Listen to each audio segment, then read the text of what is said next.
Vamos ao texto sagrado, queridos. Eu quero convidá-los à carta de Hebreus. Carta que fica mais ao fim do Novo Testamento. Nós vamos ler apenas um verso desta carta. Capítulo 13 e verso 4. É de onde nós partiremos para o terceiro sermão temático acerca dos pastores da família.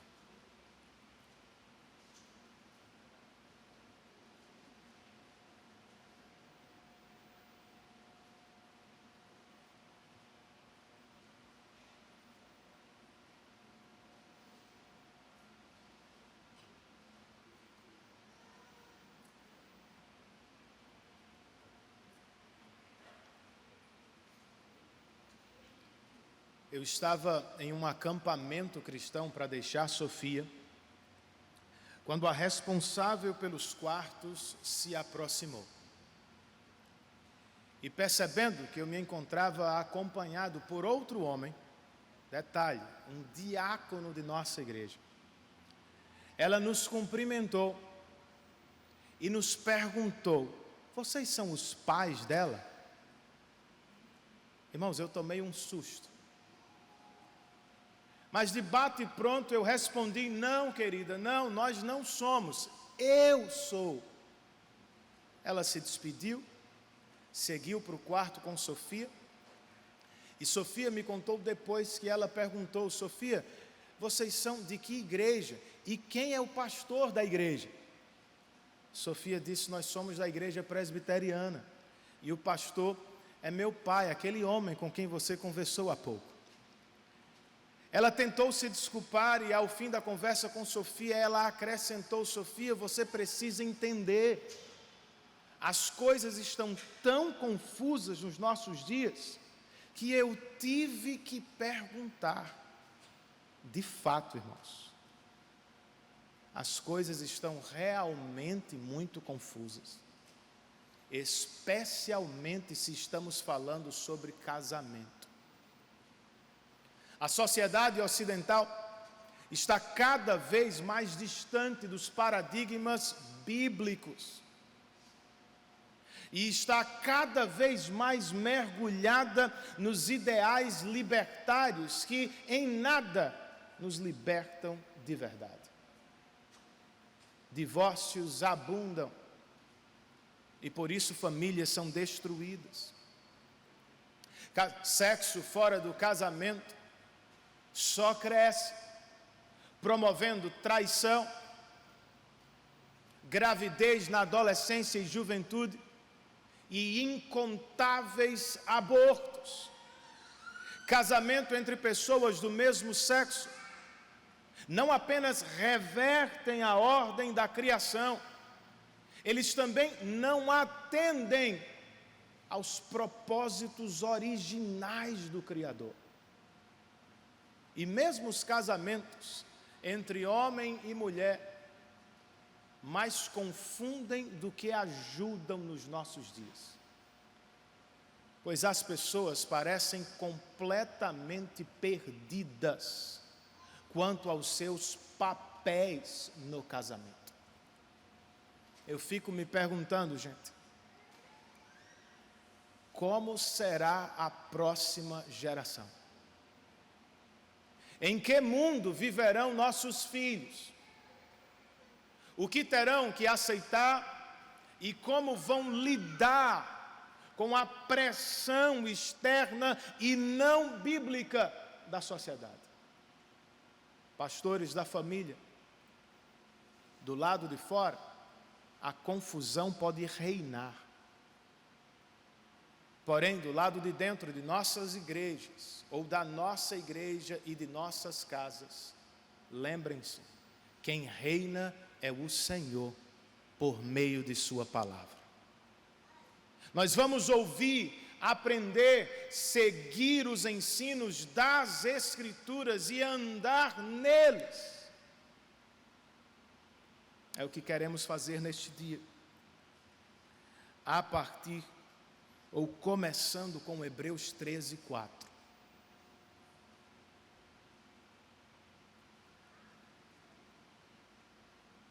Todos encontraram o texto? O texto inspirado pelo Espírito registra: o casamento deve ser honrado por todos.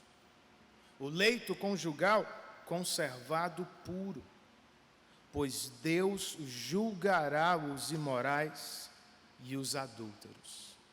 Vamos orar? Senhor, mais uma vez nós queremos te render graças por esta rica oportunidade que temos de novamente nos encontrarmos para cultuar publicamente o teu nome. Queremos, ó Deus, repetir as palavras do salmista, que há muito disse: guardei tua palavra no meu coração para não pecar contra ti. Muitas são as vozes que nos alcançam neste mundo e durante a semana. Mas neste dia que se chama pelo teu nome, queremos dar ouvidos à tua voz. Pedimos iluminação de teu Espírito, poder do alto, de modo que não apenas entendamos, mas nos comprometamos com as verdades de tua palavra. Auxilia-me, auxilia-nos, ó Espírito Santo de Deus. Nós oramos assim, ó Deus, em nome de Jesus e por amor a Ele. Amém.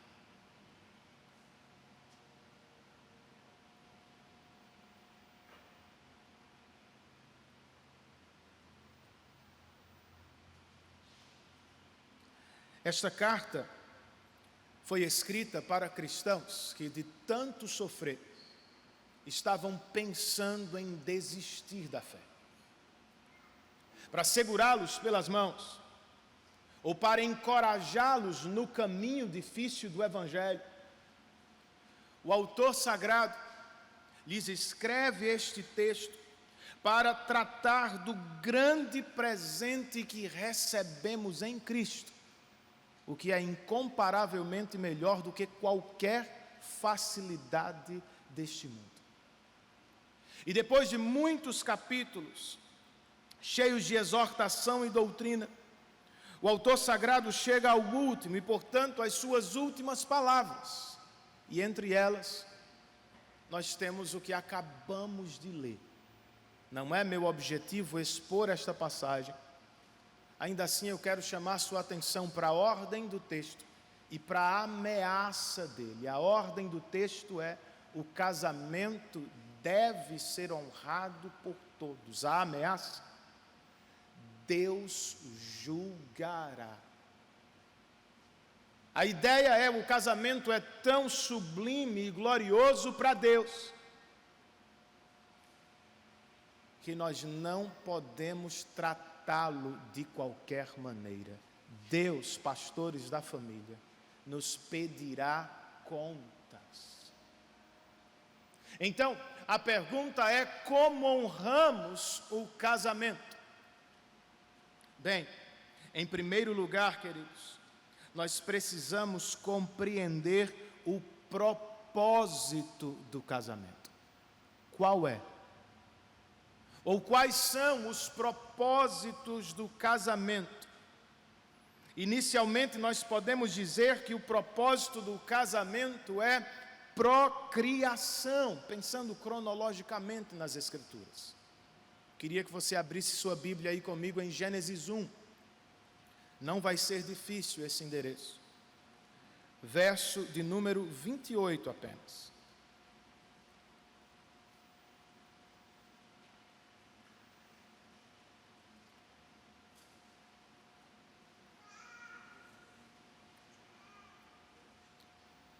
Gênesis 1 e 28, o texto nos diz: Deus os abençoou e lhes disse: sejam férteis e multipliquem-se, encham e subjuguem a terra, dominem sobre os peixes do mar, sobre as aves do céu e sobre todos os animais que se movem pela terra. Enquanto alguns chamam este verso de o primeiro grande mandamento da Escritura, muitos outros teólogos tratam-no pela primeira grande bênção da palavra. Eu concordo com os últimos, pois ao início do verso 28 encontramos a expressão Deus os abençoou. Com o que, pastor? Deus abençoou nossos primeiros pais e neles, todos nós, com a bênção da procriação. Fecundidade, portanto, queridos, não é um fardo, como dizem alguns da cultura libertária. Fecundidade é uma bênção que Deus nos deu. Posso ouvir um amém de vocês? Depois de procriação, nós precisamos lembrar que o propósito do casamento também é a santificação da família. Volte ao Novo Testamento, ao conhecido capítulo 5 de Efésios, por favor. Enquanto você procura, é bom que eu diga que nós estamos em uma série temática, é diferente do que fazemos na maioria dos domingos. E se você acha um pouco mais difícil, como eu também acho, em agosto nós voltamos a exposições do Apocalipse. Na verdade, nós começaremos a exposição do Apocalipse, tá bom? Efésios capítulo de número 5, versos 25, 26 e 27. Maridos, ame cada um a sua mulher, assim como Cristo amou a igreja e entregou-se por ela para santificá-la, tendo-a purificado pelo lavar da água mediante a palavra, e para apresentá-la a si mesmo como igreja gloriosa, sem mancha, nem ruga ou coisa semelhante, mas santa e inculpável. A preposição para, nos dois versos, indica propósito. De acordo com o que lemos aqui, o marido deve amar sua esposa como Cristo amou a igreja, para levá-la à santificação. Ele tem de trabalhar ativa e intencionalmente pela beleza dela. Beleza espiritual aos olhos de Deus. Além de procriação e santificação, o casamento também tem o objetivo, queridos, de ser uma ilustração. Verso 32 deste mesmo capítulo aí de Efésios 5. O apóstolo escreve: este é um mistério profundo. Refiro-me, porém, a Cristo e à igreja. Paulo não estava falando daqueles momentos nos quais nós ficamos no escuro tentando entender um ao outro no casamento. Não. O que temos aqui, irmãos, é um santo espanto diante da grandiosidade, majestade, sublimidade do casamento, segundo as Escrituras.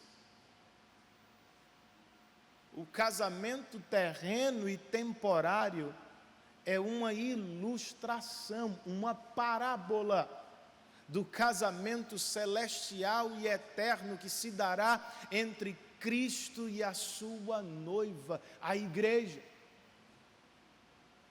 Resumidamente, então, eis o propósito do casamento à luz da Bíblia. Se é como cremos, como viveremos, pastores da família, como podemos nos beneficiar de uma compreensão clara acerca do propósito do casamento. Para começar, gente, tenhamos na ilustração do casamento uma definição do nosso papel.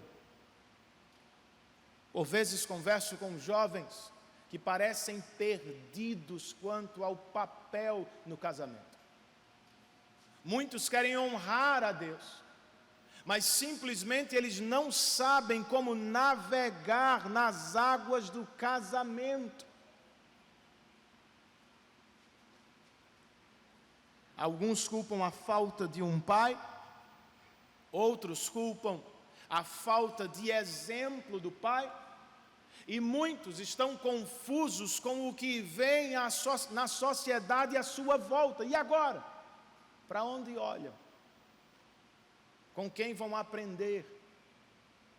Quem poderá ser seu referencial? Pastores e futuros pastores da família. Nenhum de nós foi deixado às escuras. Quer tenha encontrado no seu pai o melhor exemplo ou o pior exemplo, lembre-se que é aqui. O exemplo de Cristo é a foto mais acurada do nosso papel no casamento. Por isso, em um dos melhores livros que já li sobre o assunto, O Significado do Casamento, Timothy Keller escreve: não sabe por onde começar, jovem? Se perdeu ao longo do caminho cristão? Comece pelo amor sacrificial de Cristo. Volte ao âmago do Evangelho. Muitos se perdem, muitos estão confusos. Você não. Você faça por seu cônjuge o que Cristo fez por sua igreja na cruz do Calvário. Será fácil, pastor? Ninguém disse que seria, queridos. E outra vez, lembrem-se, o casamento tem o propósito de nos santificar. De modo ativo, cada marido deve liderar sua esposa à santificação. No entanto, ainda há, queridos, as questões passivas ou não intencionais, muitas delas pesadas e complicadas, que vão nos forçar ao crescimento. Muitos homens se casam sob o pressuposto de que um casamento feliz é aquele que custa pouco, ou é aquele que nos trará pouco sofrimento ou dificuldade. Por isso, quando se deparam com as dificuldades, são tão apressados para pular fora, mas obviamente não é o que Deus quer de nós. E depois, estaríamos nos esquecendo do propósito santificador de Deus. Meu irmão, sua esposa não é a única pessoa difícil no mundo.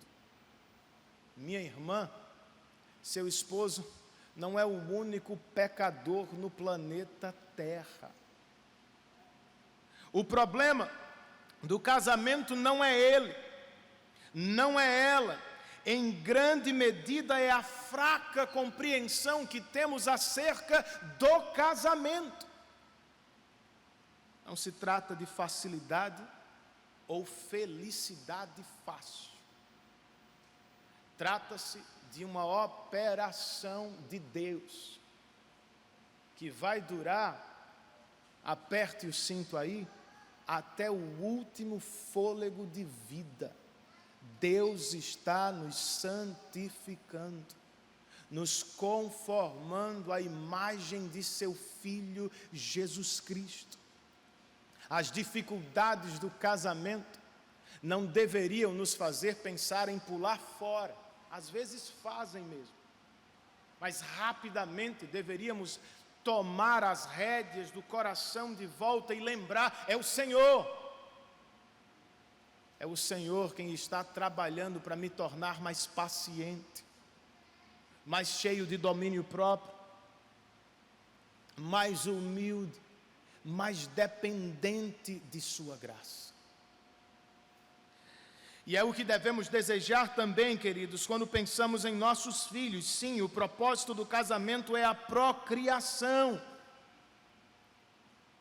Como crentes, nós devemos desejar e buscar ter filhos. Agora, não se trata meramente de encher a terra com mais gente, nós já sabemos disso.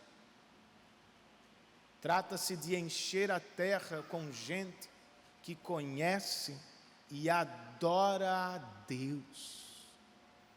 Eis a nossa missão. Nossos filhos não são fardos, como dizem alguns da cultura libertária, mas tampouco são deuses, como dizem muitos da cultura mais conservadora. Quem são então? Eles são imagem de Deus. E o que devemos fazer com eles? Treiná-los e depois espalhá-los no mundo, como discípulos e adoradores de Jesus Cristo. Só um amém, irmãos, posso ouvir? Para a gente ver se a acústica da tenda está funcionando. Ou então para alguns acordarem, né?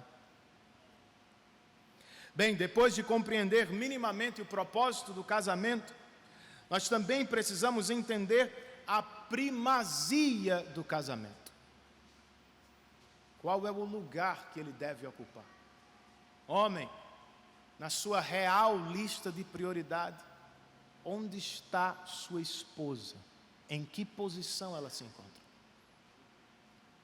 Para tratar desta divisão, eu quero ler com vocês 1 aos Coríntios 7, versos 32 e 33. Se estava aí em Efésios, volte algumas cartas para a sua esquerda. Primeira carta de Paulo aos Coríntios, capítulo 7, versos 32 e 33.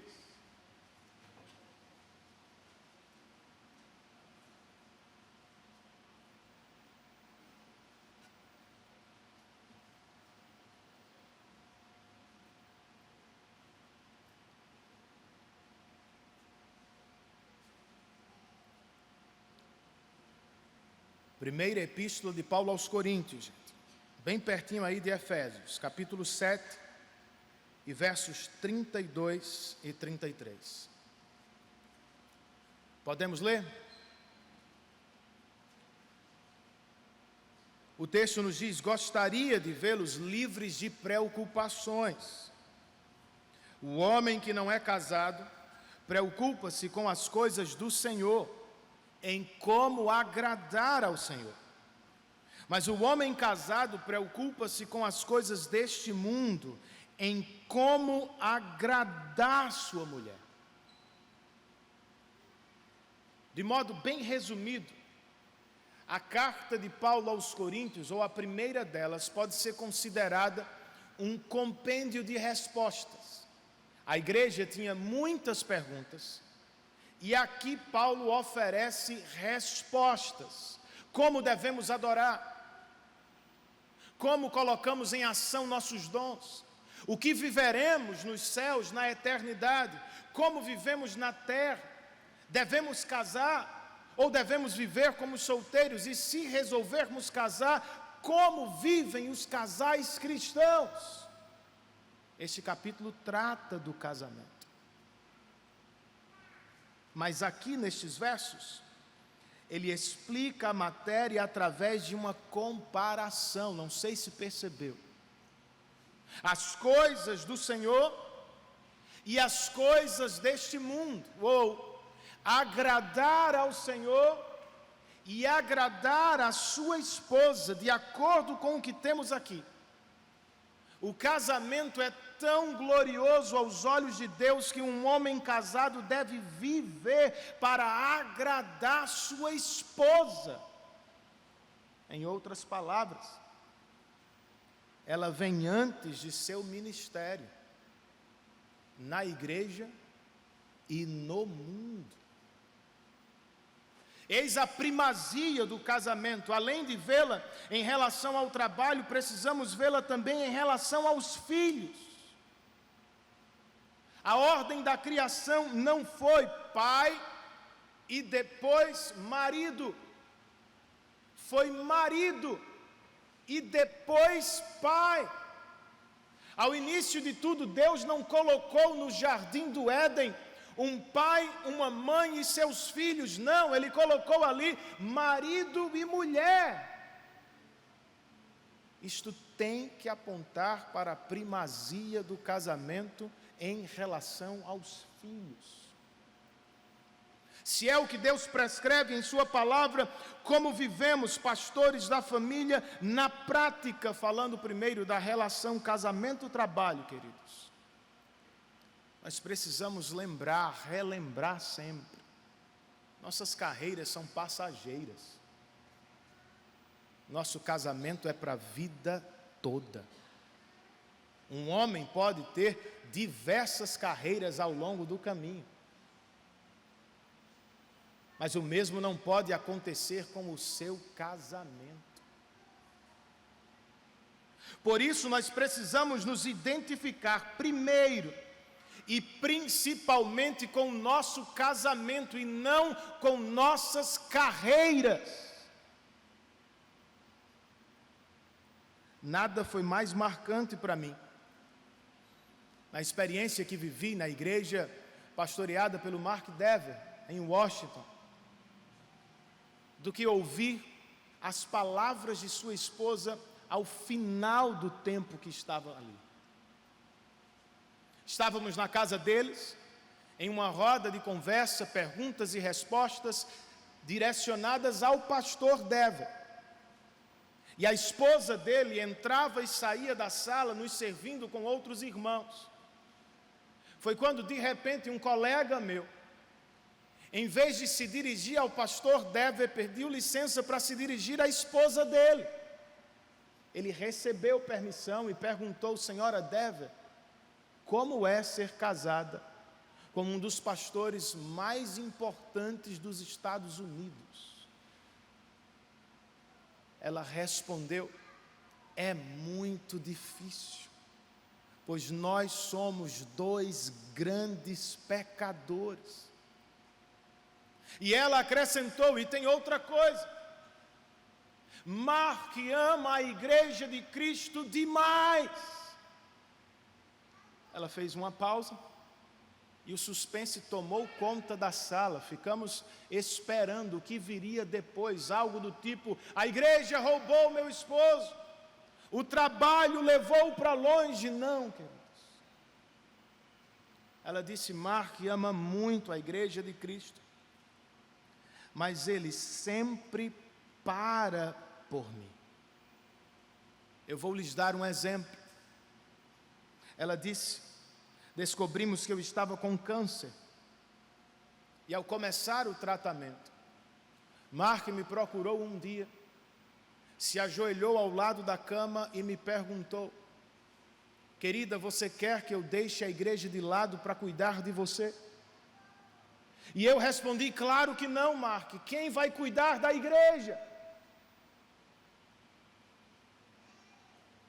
E segundo ela, ele respondeu com as palavras que ela nunca mais vai esquecer na vida. O pastor Mark Dever disse: querida, Deus teve pastores para esta igreja antes de mim, Deus terá pastores para esta igreja depois de mim, mas para você, Ele só tem um marido. Deus cuidou desta igreja, Deus seguirá cuidando dela através de muitos pastores, mas de você, Ele cuida através de mim. Será que eu preciso dizer mais alguma coisa, gente? Preciso. O quê? Nosso casamento não existe para servir a carreira. É a carreira, ou nossa carreira, que existe para servir nosso casamento. Nossa carreira, o que é menor, deve existir para servir nosso casamento, que é incomparavelmente maior. Pense no que escreveu o sábio de Provérbios. No capítulo 18 encontramos: quem encontra uma esposa encontra algo excelente, recebeu uma bênção de Deus. No famoso capítulo 31 temos: uma esposa exemplar, ou mulher virtuosa, quem a achará? Ela é mais valiosa do que muitos rubis. É por isso que o apóstolo nos disse que o homem casado deve procurar agradar a esposa, irmãos. E tem um detalhe: em nenhum lugar da Bíblia vemos Deus nos dizendo que devemos nos unir ao nosso trabalho. Mas já desde Gênesis e outras muitas vezes ao longo da Escritura, temos Deus nos dizendo que o homem deve se unir à sua esposa.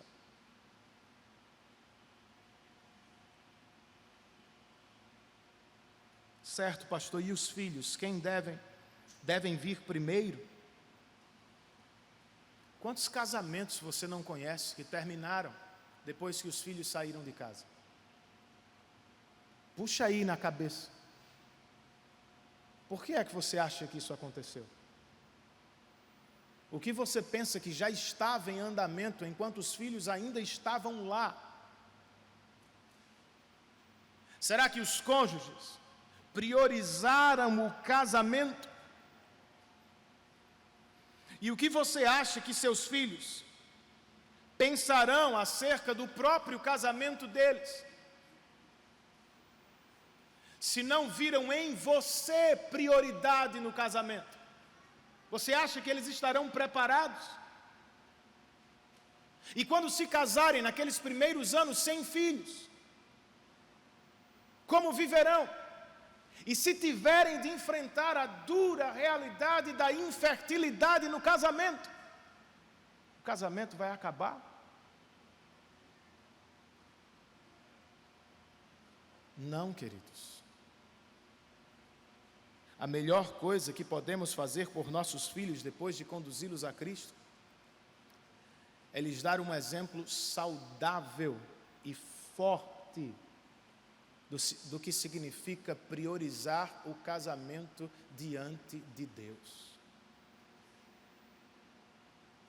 Casamentos fracos, instáveis e que priorizam filhos, carreiras e tantas outras coisas, vão criar pessoas do mesmo tipo.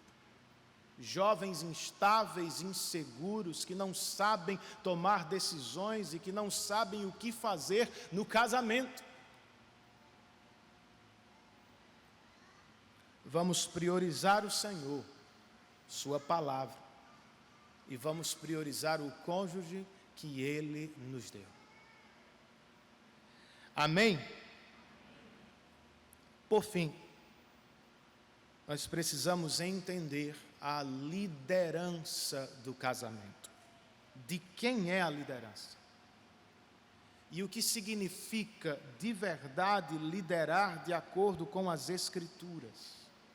Eu sei que há muitos textos que tratam do assunto, mas eu quero voltar a Efésios 5 e ler com vocês do verso 22 ao verso 25.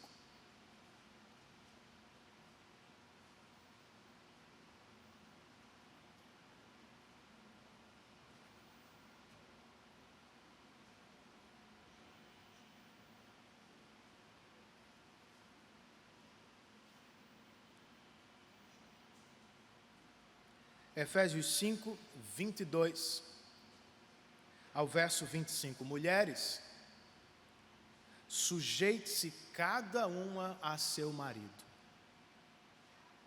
como ao Senhor, pois o marido é o cabeça da mulher, como também Cristo é o cabeça da igreja, que é o seu corpo, do qual Ele é o Salvador.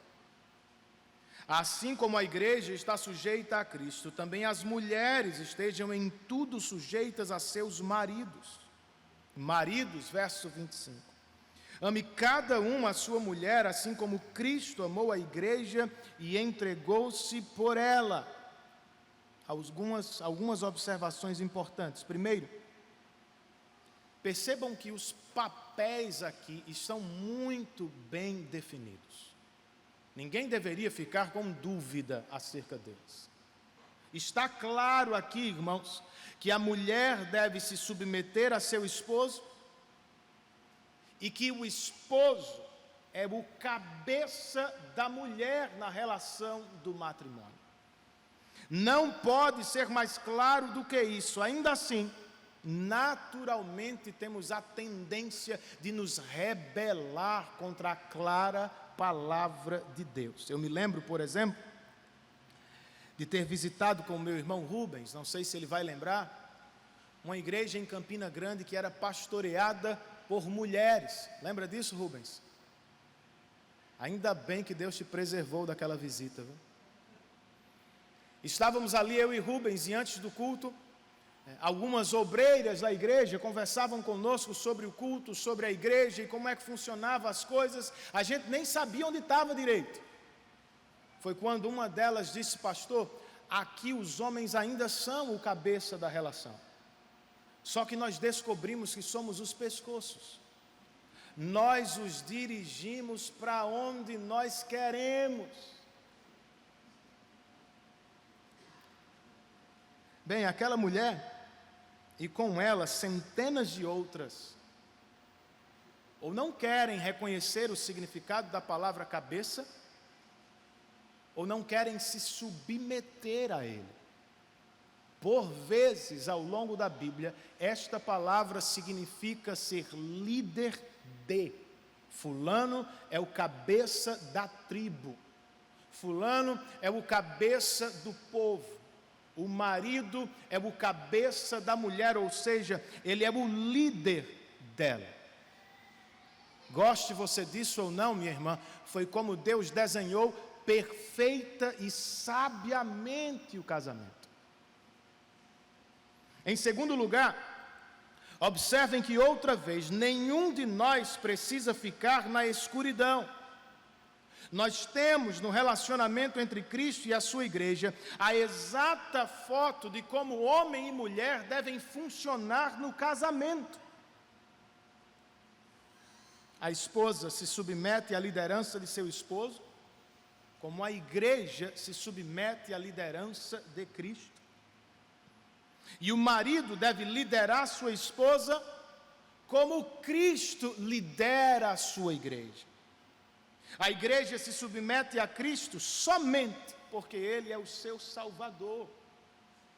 E Cristo lidera a igreja não como um ditador, mas de modo sacrificial, dando a própria vida para resgatá-la.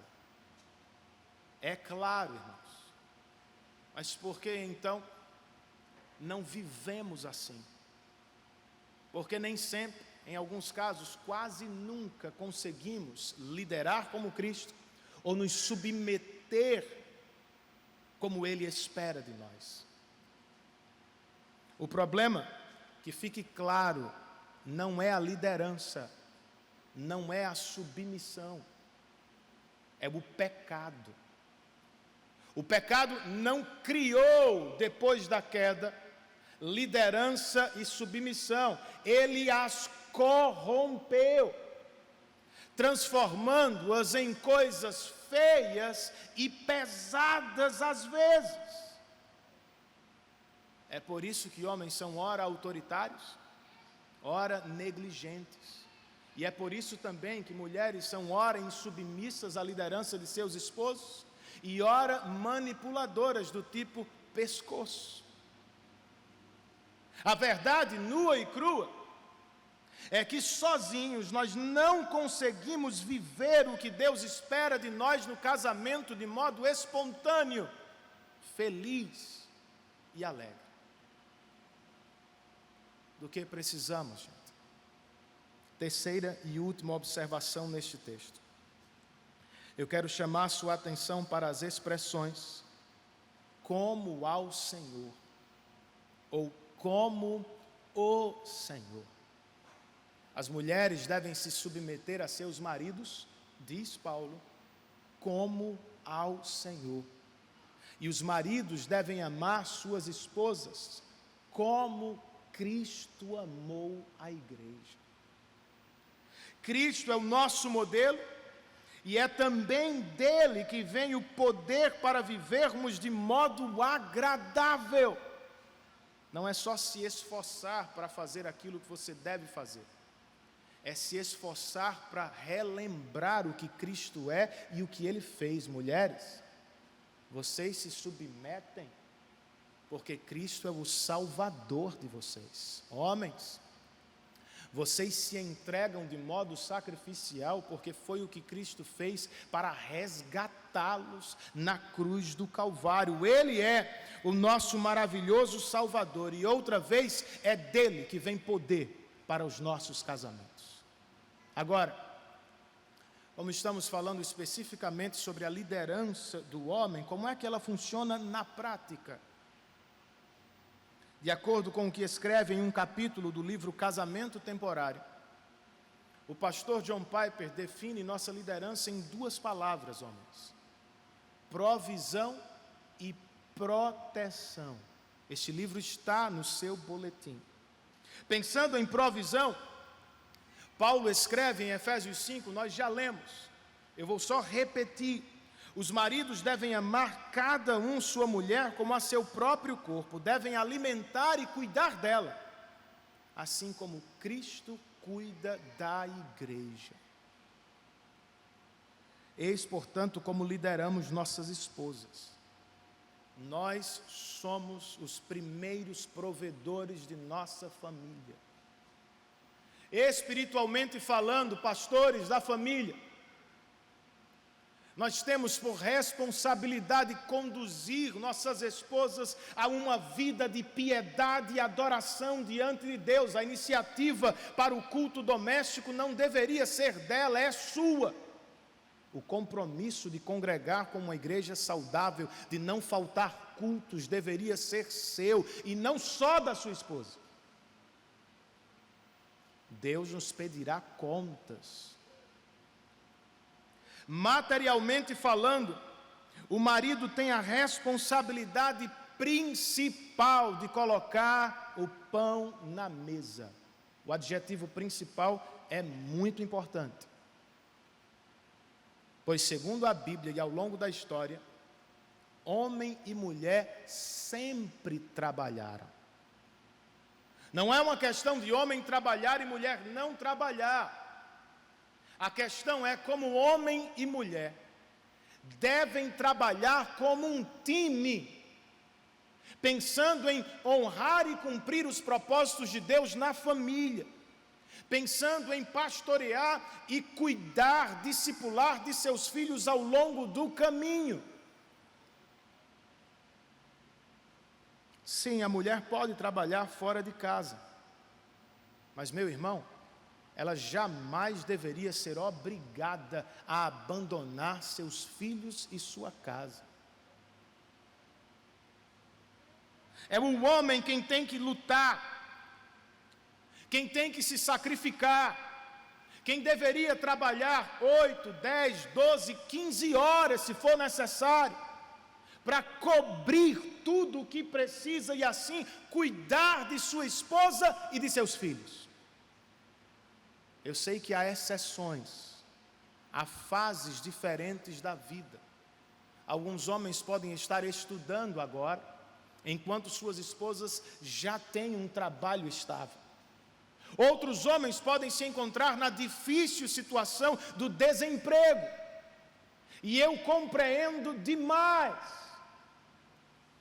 Mas, jovens, vocês jamais deveriam casar com um homem que não gosta de trabalhar. Se é como você está, meu irmão, estudando, desempregado, impedido de trabalhar, no mínimo você deveria estar orando por isso, caçando formas de ajudar e de prover para a sua casa. E não deixando tudo sobre os ombros de sua esposa, você vai acabar com ela. E por tabela, é possível que acabe com sua própria família. Papéis invertidos vão trazer prejuízos, queridos. Além de provisão, liderar significa proteger. Foi o que Cristo fez por nós na cruz, queridos. As palavras de Pedro, na cruz ele amou a igreja, ou melhor, ele levou sobre si nossos pecados. E nas palavras de Paulo aos Gálatas, Cristo nos redimiu da maldição da lei quando se tornou maldição em nosso lugar. Ou seja, ao morrer na cruz e no nosso lugar, Jesus estava nos protegendo da santa e justa ira de Deus que deve cair sobre todo pecador. Pensando espiritualmente, os perigos que cercam nossas famílias são incontáveis. Quem vai proteger nossas esposas e filhos? Pastores da família, deveríamos liderar nossas casas de joelhos, em oração constante e humilde. Senhor, livra-nos das tentações, afasta de nós os perigos da carne, do mundo e do diabo. Como pastores da família, nós precisamos usar a espada do Espírito para proteger nossa casa, ou seja, conhecer e ministrar a palavra de Deus. Para proteger os nossos, precisamos andar perto deles e não longe deles. E outra vez é nossa responsabilidade conduzir a família a pastos verdejantes, alimento espiritual em casa e a uma igreja saudável que tenha palavra e comunhão verdadeiras. Fisicamente falando, o mesmo se aplica, e eu vou repetir o que já disse em outra série de família, palavras do pastor John Piper. Se há barulho na escada durante a noite e você suspeita de um ladrão, e você é um homem crente, você não diz para sua esposa, isso aqui é um casamento igualitário, eu fui ontem, hoje é você que desce.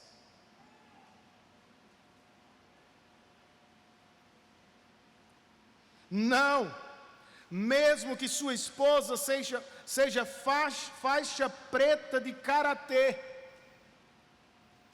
a responsabilidade de defender a casa é sua. É melhor descer as escadas com medo, ser nocauteado pelo assaltante, do que ser visto como um covarde que colocou a esposa em perigo. Ai dos maridos, conclui Piper, e ai da nação, que manda as mulheres às suas guerras. Que Deus tenha misericórdia de nós, queridos. Eu sei que os tempos são maus, sei que a sociedade está confusa, nada disso, no entanto, muda a nossa responsabilidade. Voltando a Hebreus 13, o casamento deve ser honrado por você, e nós devemos fazê-lo lembrando, Deus nos pedirá contas. Eu acho que é por isso que não pode abrir essa porta aí, viu, gente? É o que diz Piper ao fim deste capítulo que citei sobre liderança. Ele pergunta, quem comeu do fruto primeiro no jardim? Adão ou Eva? Foi Eva. Mas a quem Deus chamou quando os visitou ao fim daquele dia? A Eva ou a Adão? Foi a Adão, queridos. Onde estás, Adão? Se o Senhor for à minha casa hoje, mesmo que o problema tenha começado com Sabrina, muitas vezes começa com ela, viu, irmãos?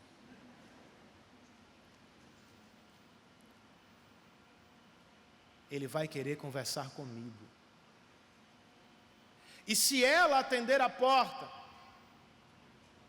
o Senhor provavelmente vai cumprimentá-la com um bom dia, boa tarde, boa noite, e imediatamente depois vai perguntar a Sabrina, onde está Renan?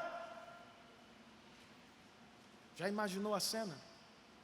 O Rei da Glória batendo a porta da sua casa e chamando você para conversar sobre a sua família. Irmãos, é o que o Espírito está fazendo agora. Você vai atender, pastor da família. Você vai se arrepender. Vamos todos nos arrepender dos nossos pecados, vamos confessá-los e abandoná-los. Corramos para Cristo e outra vez vamos usufruir da graça do Evangelho. Ele morreu para nos salvar da condenação futura do pecado, mas Ele também morreu para nos livrar do poder e influência do pecado agora. Você não precisa ser esse brutamonte chato, autoritário o tempo todo, meu irmão. Peça perdão ao seu Deus. Você está em pecado para com Ele. Você não precisa ser negligente, ausente, fugindo de casa para não ter mais trabalho, deixando tudo sobre os ombros de sua esposa e esperando que ela dê conta de tudo. Você só quer chegar para comer e dormir. Isso é pecado. Confesse o seu pecado e peça a Deus o que você não tem. Minha irmã em Cristo, você não precisa ser insubmissa, manipuladora. É pecado. Nenhum pecador aqui precisa levar a vida como se ela fosse um inferno no casamento. E na verdade, nenhum pecador aqui precisa morrer para acordar em uma vida eterna no inferno que Deus tem reservado para aqueles que serão condenados.